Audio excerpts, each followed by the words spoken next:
Hey everyone, Yan Zhao back again. Sorry for the potato quality audio. I am doing a car video review. This Rona stuff is just killing me work-wise. So today, new Unearthed Arcana for 2020. We have College of Spirits Bards, where your subclass learns stories. I don't know why just stories from spirits. And a new Warlock subclass, the Undead, where your patron is an undead being. Have you ever wanted to be Renfield from Dracula? Because this is how you become Renfield. All right, here we go.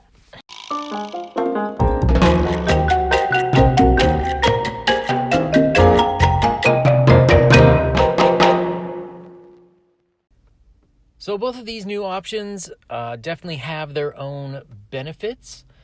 So we'll start with College of the Spirits Bards. Stories of the past are powerful. They hold lessons of history, philosophy, and magic. Bards of the College of Spirits seek the stories of those from beyond the material plane. That right there could be problematic. What if it's just like the Feywild? You know, that's not the material plane. All right, anyways. Using gaming sets, they reach out to hear their stories, but the Bard have no control over what story they find. Okay, so is this sort of like a reference to the 1980s where D&D was part of the Satanic Panic, where you would play D&D and summon real demons to curse your friends and stuff? Because honestly, guys, that's kind of what this sounds like. Level 3, Guiding Whispers. You can reach out to spirits to guide you and others. You learn the Guidance Cantrip, which doesn't count against the number of bard cantrips that you know. For you, it has a range of 60 feet when you cast it. Then there's a Spiritual Focus at 3rd and 6th levels. Your practice of contacting spirits can employ special tools. You can use the following objects as spell casting focus for your bard spells: a candle, a crystal ball, a talking board, which I assume means something like a Ouija board, a Taroka deck, or a skull. Who wouldn't go with a skull? Just have your bard carrying around a skull, breaking into Shakespeare's soliloquies. Come on, that's where it's at. At 6th level, when you cast a bard spell that deals damage or restores hit points through the spiritual focus, roll a d6. You gain a bonus to one roll of the spell equal to the number rolled. All right, so the feature Tales from the Beyond. You reach out to spirits who tell their tales through you. While you are holding your spiritual focus, the skull, you can use a bonus action to expend one of your bardic inspiration and roll on the spirit table using the bardic inspiration die to determine the tale told.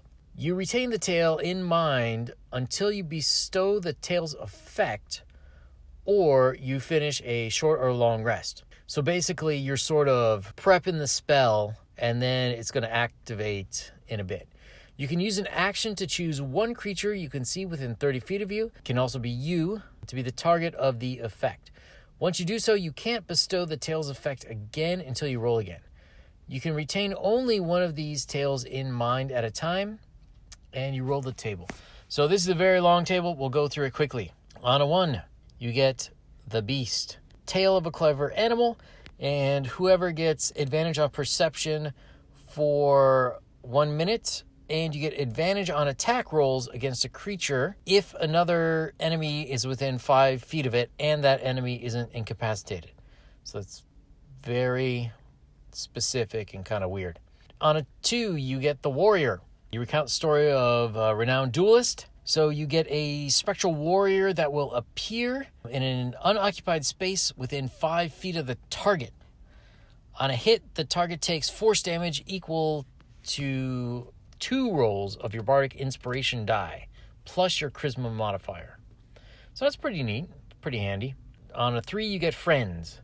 You basically cast Friends on someone.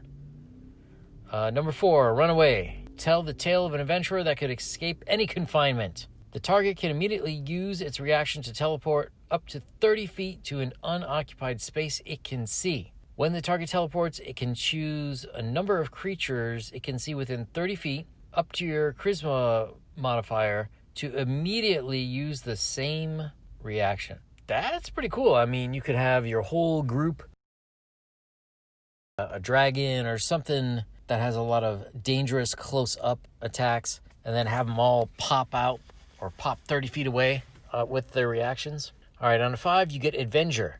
You recount the tale of an avenging knight. For 1 minute, whenever a creature the target can see is damaged by a creature, the target can use its reaction to deal force damage equal to the roll of your bardic inspiration die to the attacker. That's a little clumsily worded there. So I guess it could sort of be a defensive thing. So for example, you cast this on whoever's tanking. If that tank takes damage, you would then do damage to whoever attacked your tank. On a 6, Hero. You speak the tale of an epic hero. Choose a creature within 30 feet. Target gains temporary hit points equal to your Bard inspiration die plus your Bard level. Potentially very handy. Also, the walking speed increases by 10 while it has temporary hit points. On a 7, Fae. You recount the tale of a mischievous Fae.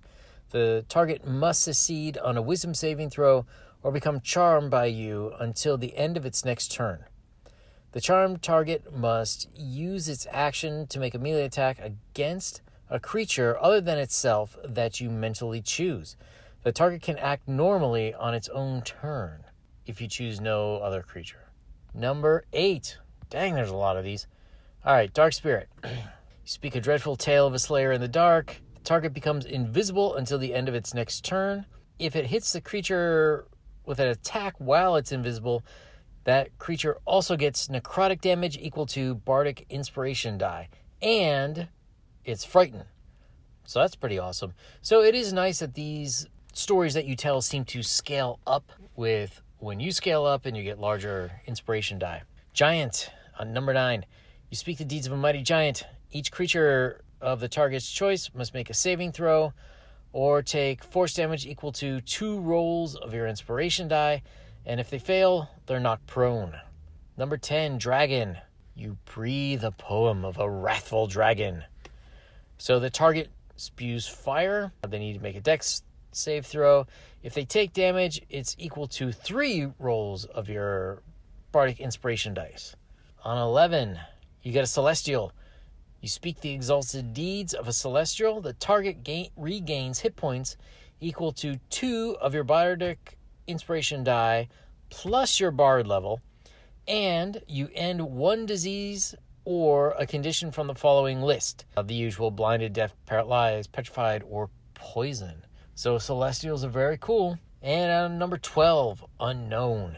You utter an incomprehensible fable from a being beyond the stars. You choose a creature you can see within 30 feet of you. The target must succeed on an intelligence saving throw or take psychic damage equal to 3 rolls of your bardic inspiration die. And the target is unable to speak any language for 1 minute. So that one is actually very cool if you could pull that off against some kind of a spellcaster. Whew. All right. Spirit Sessions. Level 6. You can channel spirits to gain insights into magic. You can conduct an hour-long ritual channeling spirits using your spiritual focus. You can conduct the ritual with a number of creatures equal to your proficiency bonus, including yourself. At the end of the ritual, you temporarily learn 1 spell of your choice from any class. The spell you choose must be a level equal to the number of creatures that conducted the ritual or less. So you need to have a lot of creatures who to get like a nice level 9. It also must be a spell that you can cast, and it must be in the school of divination or necromancy. A lot of good necromancy spells. The chosen spell counts as a bard spell for you, but doesn't count against the numbers of spell use you know. Once you perform the ritual, you can't do so again until you start a long rest, and you know the chosen spell until you start a long rest. This is pretty cool. It says creatures, so you know how all parties seem to collect a ton of pets? You can just have them sitting around, hanging out, I guess, and use those towards your level. All right, level 14, Mystical Connection. Your connection to the spirits has become semi-permanent. Whenever you use your Tales from Beyond feature, you can roll a d6 and use it instead of expending a Bardic Inspiration die. You still use your Bardic Inspiration die for the Tales effect without expending it.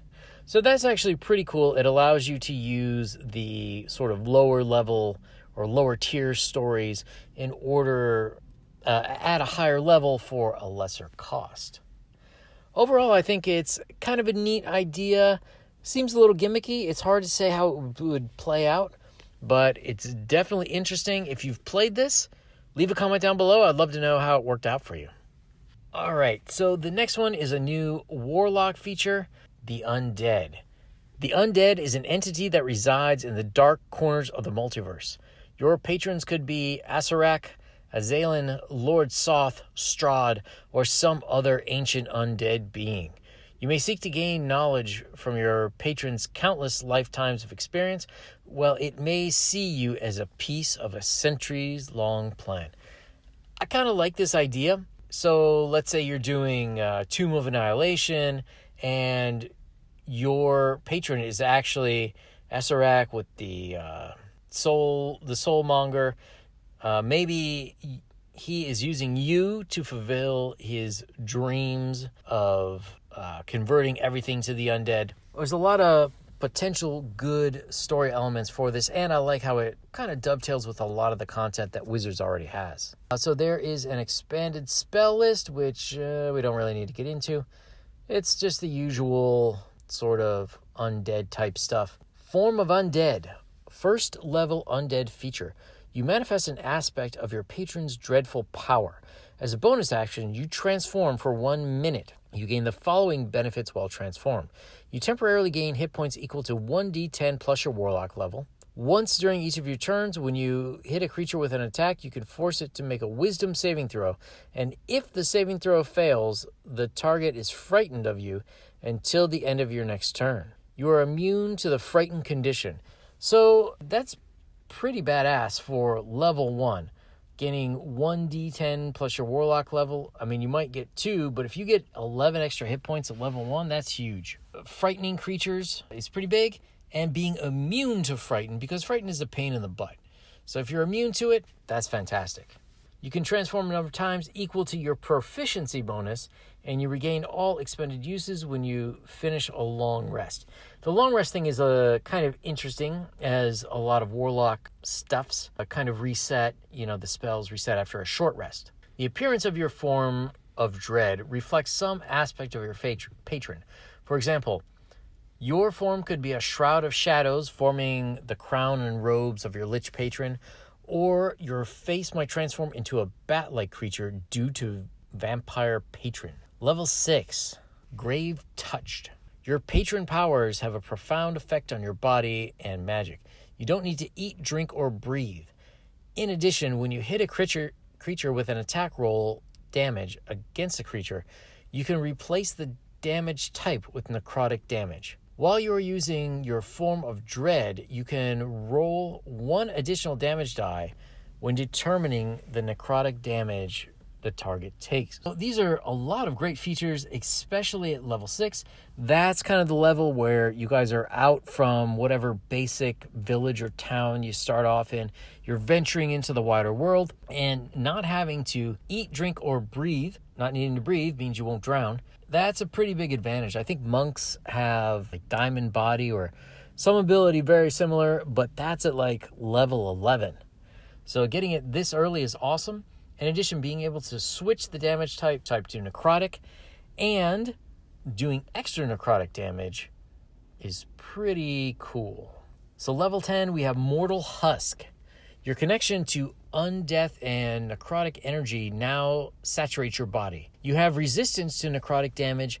If you are transformed using your form of dread, you instead become immune to necrotic damage. In addition, when you are reduced to 0 hit points, you can cause your body to explode.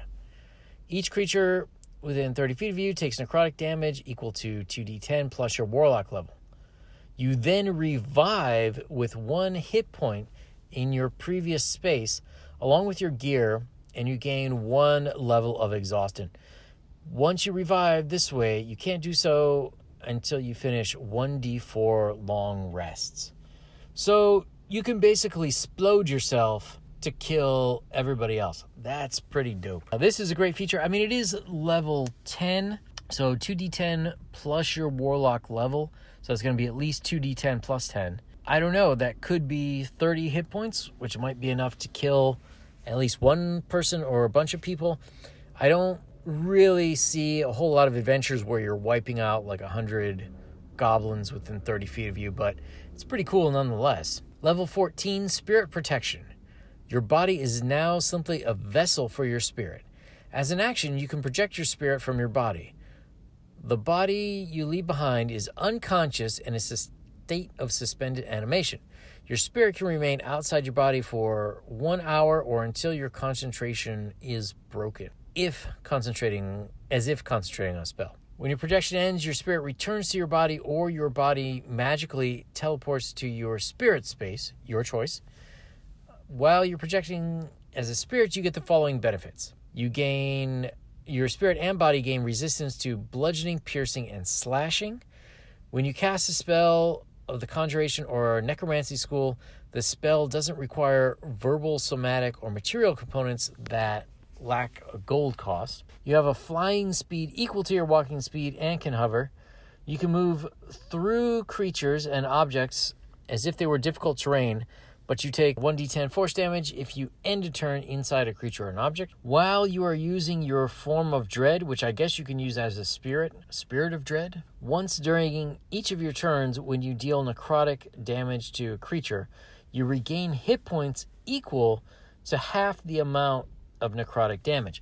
So if your body is all sorts of messed up, you can just send your spirit out, start attacking things, and then getting hit points back that way.